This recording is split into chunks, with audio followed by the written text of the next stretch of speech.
Vamos fazer um teste para você. Você confia que seu coração sempre vai te dizer a verdade? Você admite a possibilidade de em um momento ter pensado certo e depois percebeu que estava completamente errado?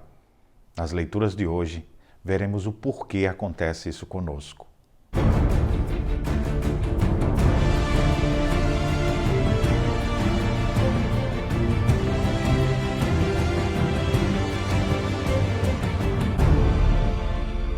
Olá, meus irmãos, graça e paz em Cristo Jesus. Estamos juntos na nossa caminhada bíblica e nesse dia nós vamos ler Jeremias capítulos 17 a 19. No capítulo 17, Jeremias aponta para o pecado que havia no coração do povo e ele começa o capítulo assim: O pecado de Judá está escrito com um ponteiro de ferro e com diamante pontiagudo, gravado na tábua do seu coração e nas pontas dos seus altares.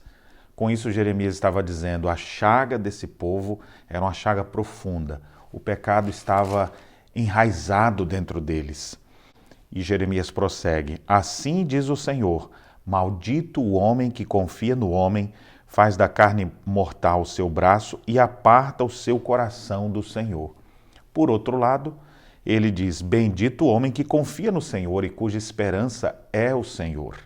Então, aquele que confia no homem, esse vai se dar mal. E a Bíblia diz, maldito quem confia no homem. Por outro lado, bendito aquele que confia em Deus. Agora eu lhe faço uma pergunta. Quem é o homem que nós acabamos confiando mais aqui na terra? Não são os nossos pais, nem são os políticos, mas é o nosso próprio coração. Nosso coração muitas vezes nos engana e a gente tem que ter a real noção de como é o nosso interior. Jeremias descreve no verso 9 dizendo assim, enganoso é o coração do homem mais do que todas as coisas e desesperadamente corrupto. Quem o conhecerá? Eu sei que quando a gente fala de corrupção, você lembra de muitas pessoas corruptas, mas você já parou para pensar que o seu coração é corrupto? E não somente corrupto, o texto diz desesperadamente corrupto. Existe malignidade incrustada dentro do nosso ser. A Bíblia diz que todos pecaram e carecem da glória de Deus. Não há um justo sequer. Agora, quando você confia no seu próprio coração, quando você segue o rumo do seu próprio coração, você acaba se dando mal. Se você for honesto e observar, algumas vezes você estava tão convicto de fazer uma coisa, passados alguns dias você fala, meu Deus, por que eu tomei aquela decisão precipitada? Foi porque o teu coração te enganou.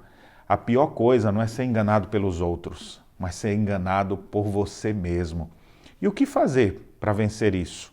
O verso seguinte diz, eu, o Senhor, esquadrinho o coração, eu provo os pensamentos, e isto para dar a cada um segundo o seu proceder, segundo o fruto de suas ações.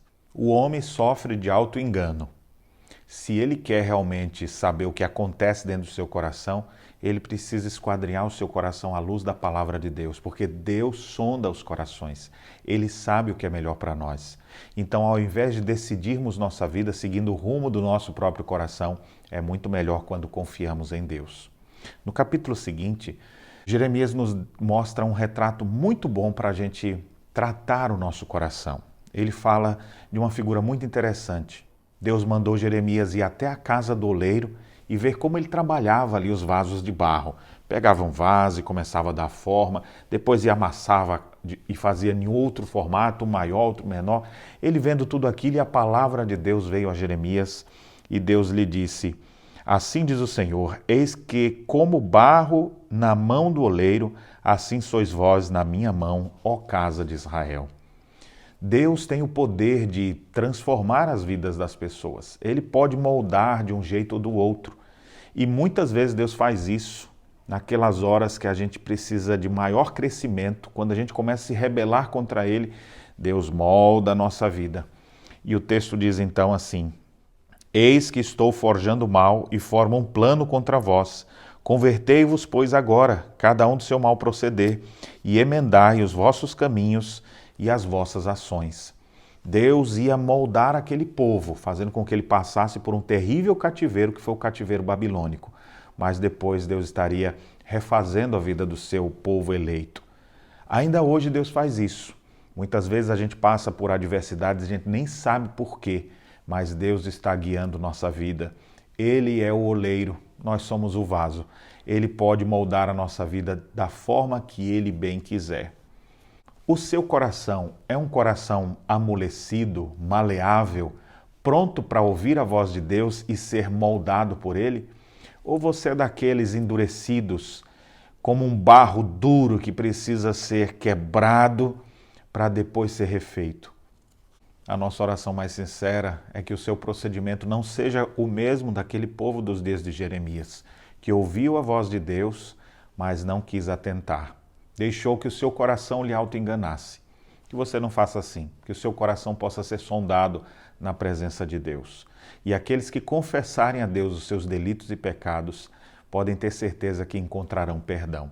Muitas vezes Jesus, vendo o que as pessoas pensavam, elas nem falavam, Jesus via o que estava no coração delas. Só Jesus sabe o que está no seu coração. Pode ser que você esteja abrigando pensamentos bondosos ou os piores tipos de pensamento. Jesus sabe tudo o que acontece na sua vida. Portanto, suplique o favor dele, humilhe-se diante dele. Queira ser esse bendito que confia no Senhor e cuja esperança está em Deus. Que Deus abençoe sua vida para que nas reflexões desta terça-feira o seu coração se torne mais maleável e confiante em Jesus de Nazaré. Que Deus te abençoe.